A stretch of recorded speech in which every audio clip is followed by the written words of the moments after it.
Bangsamoro ka, saan ka man. Bangsamoro ka saan ka man. Bangsamoro ka saan ka man.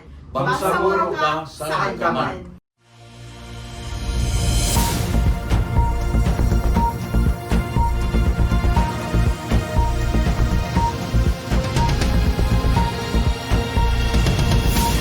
Bangsamoro ka saan ka man.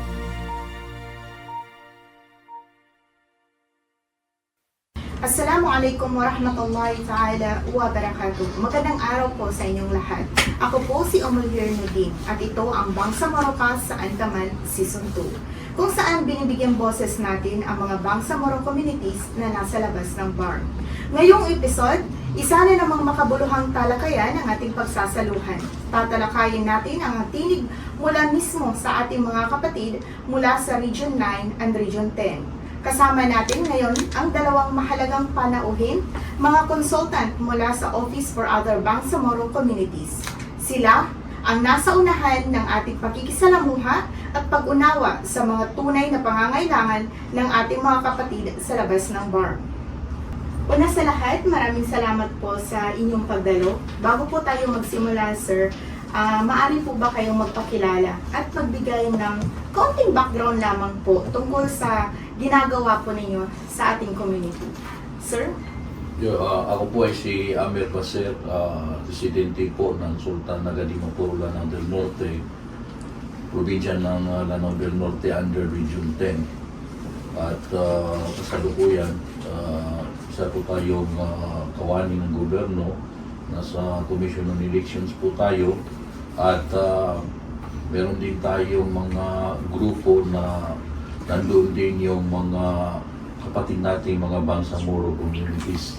Okay, thank you, sir. Sir? Auzubillahi minasyaitanirrajim. Bismillahirrahmanirrahim. Subhanaka la ilma lana illa ma 'allamtana innaka antal alimul hakim. Magandang araw sa lahat. Ako po ay si Sally Calvi Al-Hajj, taga Zamboanga del Sur, under Region 9. Ako po ay connection sa MNLF noon, sa MILF na ngayon, at saka may president ako ng isang association sa amin, Peace and Development of United Muslim Association Incorporated, PIDUMA, at leader ng mga bangsa tausog sa Zamboanga del Sur. Mashallah, no? Alhamdulillah, nakilala po natin ang ating mga kasamahan o ating mga bisita ngayong sa episode na ito. Ngayong season 2, nakapokus tayo sa Voices of the Ground. Sa inyong pong karanasan, ano ang madalas na lumalabas na hinaing o pangangailangan ng mga Bangsamoro sa inyong mga rehiyon? Sir? Yes, being in the field, ang mga gustong mangyari ng ating mga kapatid na Bangsamoro communities ay matutukan yung problema doon sa economic, social, and cultural development para sa mga Bangsamoro communities na being provided under the Bangsamoro Organic Law. So, yan po. At kailangan na ang opisina ng OOBC ay maiparating natin ito sa Bangsamoro government. Mashallah. So yun po, sir, ano po yung mga ano natin? Ang hinaing ng mga kababayan o Bangsamoro sa outside the communities ng bar ay ang naririnig ko at nakikita ko ay kabuhayan. Yes. Kasi meron naman mga kabuhayan nila o negosyo nila o ano, yung anak buhay nila, pero hindi makakaya hindi ba makatakal sa mga problema nila sa pamilya. So parang ang ibig niyo po sabihin, additional po, no? Yun ang Mula kailangan. sa barn government. Yun ang kailangan. Mashallah. Inshallah po, yan po, makakarating po yan po sa mga barn government po. Ngayon po, sir, isa sa mga pangunahing layunin ng pamahalaan ay ang pagsigurado na walang Bangsamoro ang maiiwan sa laylayan. Sa inyong pananaw po, ano ang mga pangunahing issue o kakulangan na nararanasan ng Bangsamoro sa inyong komunidad? Kung para sa akin, para walang para ma-unite natin sila na makasama sa atin bilang Bangsamoro, ang kailangan doon masolba ang kanilang pangangailangan. Sa'yo, sir? Ganon din, no? Yung full implementation ng tinatawag nating social justice, meaning addressing the differences of the people of the Bangsamoro land. At kailangan na walang pinipili. Yung ating gobyerno, including the Bangsamoro government, should formulate or adopt laws that redound to the benefit of the Bangsamoro communities na walang pinipili. No? We have to avoid the so-called class legislation para ma-address natin at ma-feel ng ating mga Bangsamoro communities that they are being treated equally, whether they are living inside the core territory and the outside core. Yes po, totoo po yun, sir, no? Kasi, kumbaga, yung iba po na mga Bangsamoro po natin, yan din po talaga yung mga hinaing nila na minsan, ang gusto kasi nila mapasama, maramdaman nila yung mga serbisyo po ng barn. Kumbaga, para sa inclusive. Tama po ba? Yes, tama po. At saka yun din ang intent naman ng Bangsamoro Organic Law. Yung sinabi ko kanina, na yung Bangsamoro Organic Law ay hindi namang exclusive yan sa mga Bangsamoro na nakatira sa Bangsamoro Autonomous Region. Kaya nakalagay doon na the national government shall protect the rights of the Bangsamoro people living outside core. And also the Bangsamoro government shall, in coordination with the local government units and the concerned national line agencies, should address the social, economic, and cultural development of our brothers. I'm referring to the Bangsamoro people. Yes. Now po, paano nyo naman po nararamdaman ang mga programa ng BARM? May naaabot na po bang mga serbisyo po o tulong galing po sa BARM government mula po sa inyong mga rehiyon?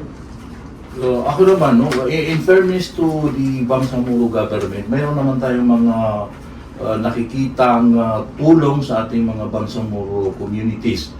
At especially doon sa mga affected areas, doon sa mga kampo ng mga Bangsamoro. Yung mga nakita natin doon, yung mga project o plan na project tabang, yun, nakikita natin yun. At saka kung may mga nakikita ng mga displaced Bangsamoro people, nakikita naman natin doon yung representatives ng Bangsamoro government. At from time to time, they're still coordinating the concerned local government units. And that is the very reason why yung Office of the Other Bangsamoro Communities ay kasalukuyang ginaganap yung Project Mana, no? In order to ascertain the kung saan itong mga Bangsamoro communities na nakatira at ma-ascertain din kung ano yung mga pangangailangan nila upang ipaabot ito sa ating Bangsamoro government at sa ating national government. Ikaw po, sir. Tungkol sa mga tulong mula sa BARM, mayroon din mga tulong kagaya ng mga bigas na lumarating doon, kagaya ng mga tulong sa mga medicine. Mayroon, narinig ko yan. Pero yung mga tulong na dumating doon sa Region 9, sa aming lugar, kung baga, parang kulang pa. Ang maganda doon, dagdagan. Paramihin. Para naman hindi bitin sila ang mga Bangsamoro doon. Maaari nyo po bang sabihin kung ano po yung mga agency o mga ministries na nakarating na po sa inyong mga lugar? Sir? Is nakikita ko doon yung mga nasa Ministry of Social Work, Ministry of Health, at yung OVC, no, talagang nakikita natin on the line na palaging naka-connect, naka-link sa ating mga local government units. Kinukuha yung mga data at pinaparating naman sa Bangsamoro government. Sa inyo po, sir? Tama yung OOBC palagi doon. Sa OOBC. relihiyon. Maliban po sa OOBC, ano pa po yung mga agencies? Agency, mga mula sa mga hindi ko Sa MSSB, tulad po ng ganun po, no? Yung sa health po natin, sa Sa ambag. health, Yes, ambag. nabanggit niyo po kanina tungkol po doon sa ambag. Yung sa health natin. So, yung ambag po, saan po nakalagay ngayon? Nasa private hospital po ba siya? Nasa provincial hospital? parang ang ambag siguro. Hindi ba narinig ko yan, mayroon doon sa provincial government? Sa provincial Oo, government. kada every year yun, every year. Opo. Parang narinig ko, mayroon cash ang binibigay doon. Sa hospital. Para Sa sa mga hospital. sa'yo po, sir? Saan po? Meron sa Region 10 po kayo, sir? Yes, no? Region 10, hindi ko pa na determine kung anong hospital doon sa area namin yung may ambag. But yun nga, nung magkaroon ng meeting doon sa Iligan City, pinabot na yun ng Bangsamoro government na may project na ambag. Yun ay assistance doon sa hospital, whether private or government, para naman kung ano yung mga suliranin ng ating mga Bangsamoro people about health ay at least that will serve as an assistance or help to them, no? Para hindi naman gaanong problema yung concern na hospital sa pag-address ng health doon sa ating mga kapatid na Bangsamoro people. Yes, at least po, no, may nararamdaman po yung mga Bangsamoro po outside BARM na may mga tulong, serbisyo po ang BARM government sa labas ng BARM. At yun nga po, unang-una dito ay yung sa MSSD, gaya po ng inyong nabanggit, at pangalawa po is yung po sa ambag, sa health po natin, no? Mashallah. Alhamdulillah po, malaking tulong po iyan para sa ating mga kabangsamoro. Ano naman po ang mga tinig ng inyong komunidad na nais ninyong iparating mula po sa government po, Bangsamoro government? Ang tinig ng ating mga kapatid ay itong namumuno, no? Special to those handpicked by the President to be in that Bangsamoro Transition Authority, ay buksan naman nila yung kanilang mga isipan, ang kanilang mata, at tingnan kung ano talaga ang pangangailangan ng ating mga kapatid. And kailangan mga double time, no? Double time, fast track the needed legislations in order to address their problems. Like for example on the addressing the livelihood projects, no, yung mga social projects, at doon din sa pag-preserve ng culture ng ating Bangsamoro. At kailangan na they can effectively do this through this unity of this of our leaders being handpicked by our President. Siyempre, ang ating Presidente naman ay ginawa silang maging part ng Bangsamoro Transition Authority upang matugunan ang mga problema ng Bangsamoro. Kaya kailangan huwag po tayong patulog-tulog. Tingnan ninyo ang dapat ninyong magawa sa ating mga kapatid. You have to take this opportunity as a way for you to being blessed by Allah subhanahu wa ta'ala, because we are merely temporary in this world, And by during the hereinafter, we will be judged in accordance with our deeds. At napakaganda po na nandyan po kayo sa Bangsamoro Transition Authority na at least nandyan kayo during your tenure of office ay naipakita ninyo kung ano yung mga nagawa ninyo sa ating mga kapatid na Bangsamoro, whether in the inside core at saka yung sa labas. Office for other Bangsamoro communities. Vision. The OOBC envisioned itself as a channel for ensuring socio-economic and cultural development measures and programs to the other Bangsamoro communities guided by moral governance. Mission. The OOBC's mission, Bangsamoro Ka Saan Ka Man, is to promote the welfare and aspirations of the OBCs through policy recommendation and systematic programs. This includes enhancing their social, economic, and cultural development by facilitating the provision of services in coordination with local government units, appropriate line agencies of the national government, implementing Bangsamoro ministries, agencies, and offices, and development partners. Core values: commitment, dedication to serving the needs and interests of OBCs, excellence, craft compelling headlines, introductions, and calls to action to grab attention and encourage engagement, optimism, striving for the highest standards of quality and professionalism in all endeavors, inclusivity, ensuring that all OBCs, regardless of background or affiliation, have access to opportunities and resources. Resourcefulness, utilizing available resources effectively and creatively to maximize impact. Community-oriented, prioritizing the needs and aspiration of OBCs in all decision-making process. Moral governance, upholding ethical and accountable practices in all aspects of work. Office for other Bangsamoro communities is under to the Office of the Chief Minister. Bangsamoro Ka Saan Ka Man.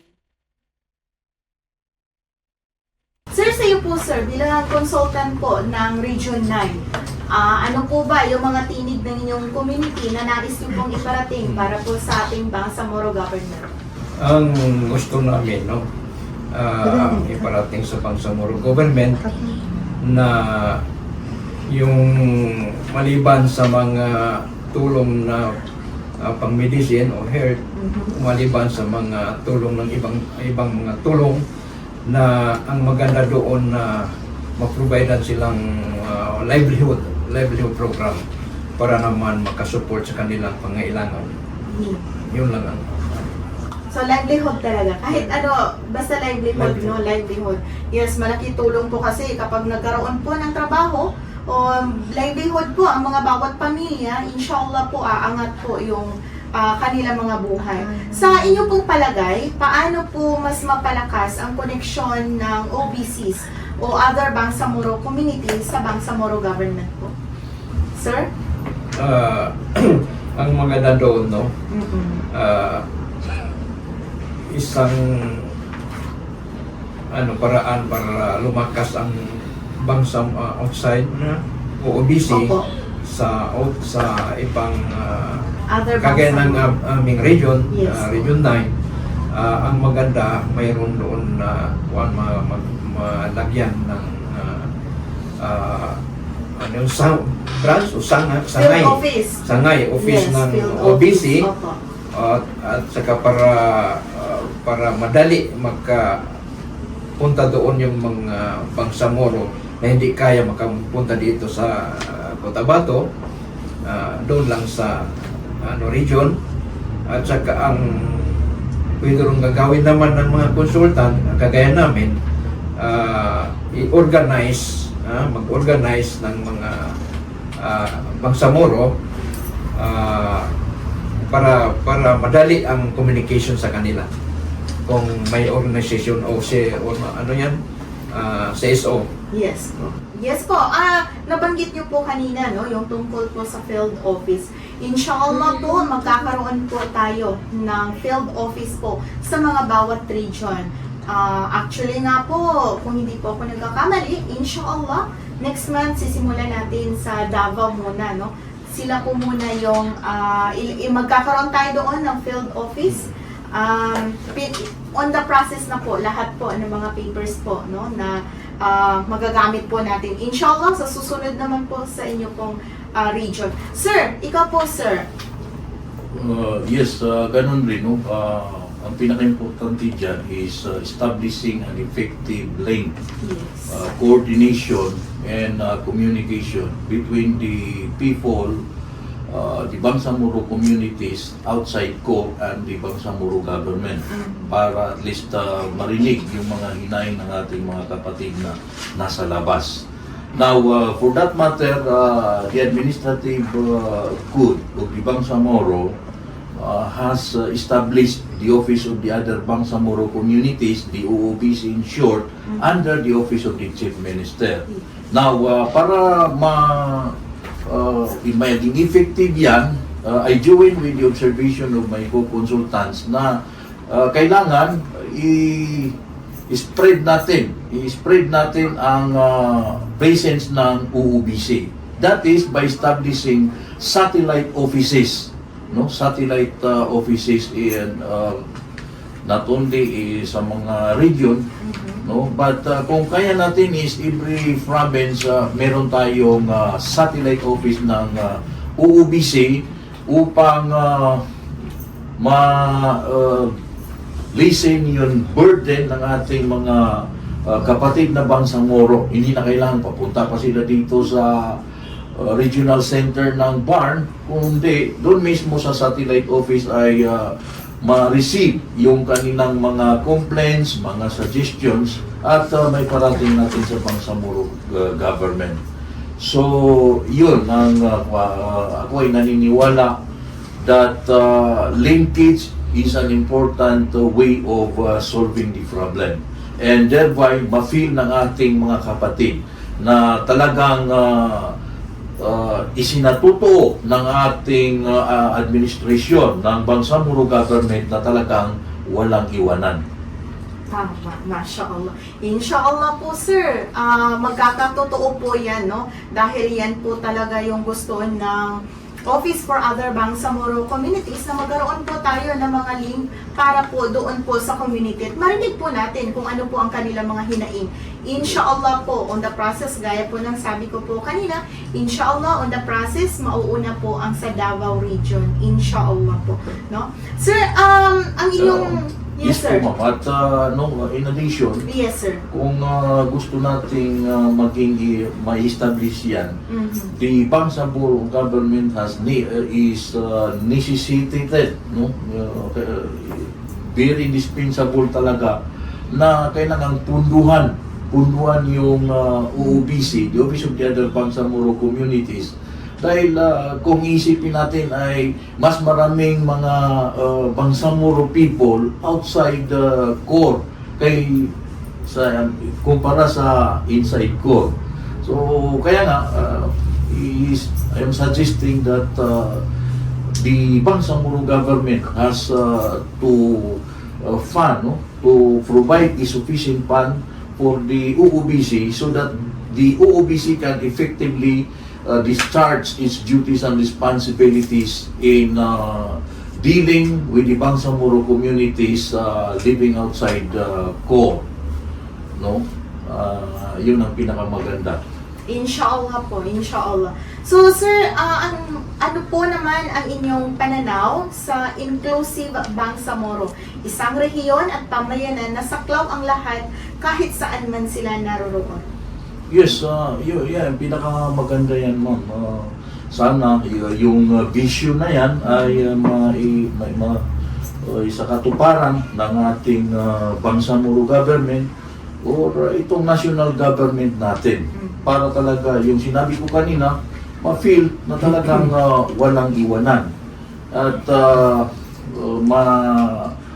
establish natin yung ating claim during the campaign that the adoption of this Bangsamoro Organic Law is not intended only for the people living inside the core territory, but as well as Bangsamoro communities living outside core. Ikaw, sir. Kaya sinabi niya. Okay naman, sir. So, para po sa iyo, sir, na katanungan. So, kung kayo po ay magiging bahagi ng policy making sa BARM, ano po ang una ninyong ipanukala para po sa OBCs, sa other Bangsamoro communities? Ang unang ipanukala. Yes po, sir. Kung magiging party man po kayo ng policy making po sa BARM. Okay, sir. Kung kayo po ay magiging bahagi po ng policy making po sa BARM, ano po naman po ang una ninyong ipanukala para sa other Bangsamoro communities? Ganun din yung sinabi ko, no? At least para ma-represent, no? Ang pinaka-una kong ipanunukala ay mabigyan ng representante ang Bangsamoro people outside core to be represented in the Bangsamoro Transition Authority or the Bangsamoro Parliament, so that the problems, the clamor of the Bangsamoro people outside core will be heard in the Parliament, and that's one way of solving the problem. Kasi siyempre, naririnig mismo ng mga ministers at yun, talagang mabibigyan ng pansin. Kasi kung ang problema kasi dito is talagang nakikita ko na dapat sa parliament na yan ay lahat ng sektor ng Bangsamoro ay mabigyan ng right to be heard. At with this system, walang representante yung Bangsamoro people living outside core doon sa parliament na yan. So with that, siguro kung masama ko doon sa policy making is mag-propose ako ng isang legislation, no, na magkaroon ng amendments sa Bangsamoro Organic Law to the effect that the people living outside the core territory will be represented in the Bangsamoro Parliament. Mashallah, no? Maganda po yun siya na panukala po, no? Maganda po yun siya. Inshallah po, no? Magkakaroon tayo ng representative manifesting, no? Okay, sir. Tama yun. Ang kailangan doon, kung ano man ang ikabubuti ng mga outside core area, malaman ng Bangsamoro dito sa administrasyon ng Bangsamoro, kailangan yung maganda doon action agad. Yes. Hindi pabayaan. Kasi kung alamin lang ang kagustuhan o hinaing ng mga tao sa outside ng Bangsamoro, ay hanggang lang doon nalaman nila pero walang action, yun ang hindi maganda. Pero yung hingin namin yung action agad. Action. Kumbaga sabi nga nila daw, action speaks louder than words. Mashallah. Okay, sir. So, ano po, huling mensahe na lang po para sa ating mga tagapakinig at taga-subaybay po para sa ating programa. Sir, message niyo po. Ang aking mensahe ho sa lahat ng Bangsamoro ay kailangan na tayo ay mag-cooperate, magtulungan, at saka suportahan natin itong Bangsamoro. Kaya nandito na sa atin ngayon, sa kamay natin. Kailangan tuloy-tuloy ito, na hindi siya kahit sino pang tao gustong gumiba o to divide and rule. Yun ang ayaw natin. Kailangan magkakaisa tayo para naman supportan natin sa Bangsamoro. Tuloy-tuloy ang administration ng Bangsamoro, ng BARM. Yun lang. Sir, ikaw po, sir, mensahe po para sa ating mga Bangsamoro po na nasa labas ng BARM. Yes, kailangan po, no, na itong Bangsamoro government na inistablisan ng ating gobyerno, no, through the adoption by legislating this Bangsamoro Organic Law, ay kailangan po suportahan natin ang BARM na ito. Para ito sa atin at kailangan hindi po tayo palaging palagi na lang tayong nagke-criticize, no? At least wala tayong makuha sa mga kritisismo na yan. Kailangan we have to get in touch the Bangsamoro government at sabihin natin na ito ang mas magandang gawin. At nandyan yung Office of the Other Bangsamoro Communities, no? At least bumibisita sa iyo dyan at meron tayong established na mga satellite offices, reach the UOBC at ibigay ninyo yung mga suggestion ninyo, isulat ninyo yun sa papel at gawa namin yan, gagawa niyan ng mga plano, mga programa para ma-address yan ng Bangsamoro government. So, for us, Bangsamoro people, kailangan po we will be united, and through our unity that will serve as a foundation in fulfilling our dreams, so that this Bangsamoro land, no, like for example in general, the Mindanao is no longer a land of promise but a land of fulfillment. Additional, Yes, sir. may habol. Yes, sir. Ngayon, malapit na ang October, panahon ng election ng BARM. Ang kailangan natin na maipanalo natin ang UBGP. Suportahan natin para maipanalo ang UBGP. Yun lang. So, maraming salamat po sa inyong mga kwento, karanasan at pananaw. Tunay nga pong napakahalaga na napakinggan natin ang mga tinig o boses ng ating mga kapatid na other Bangsamoro communities. Sama-sama nating itaguyod ang pagkakaisa, katarungan at kaunlaran para sa lahat ng Bangsamoro saan man tayo naroroon. Ako po si Omolhir Morsal Nodin at ito ang Bangsamoro Ka Saan Ka Man Season 2. Hanggang sa susunod na episode, wassalamualaikum warahmatullahi ta'ala wa barakatuh.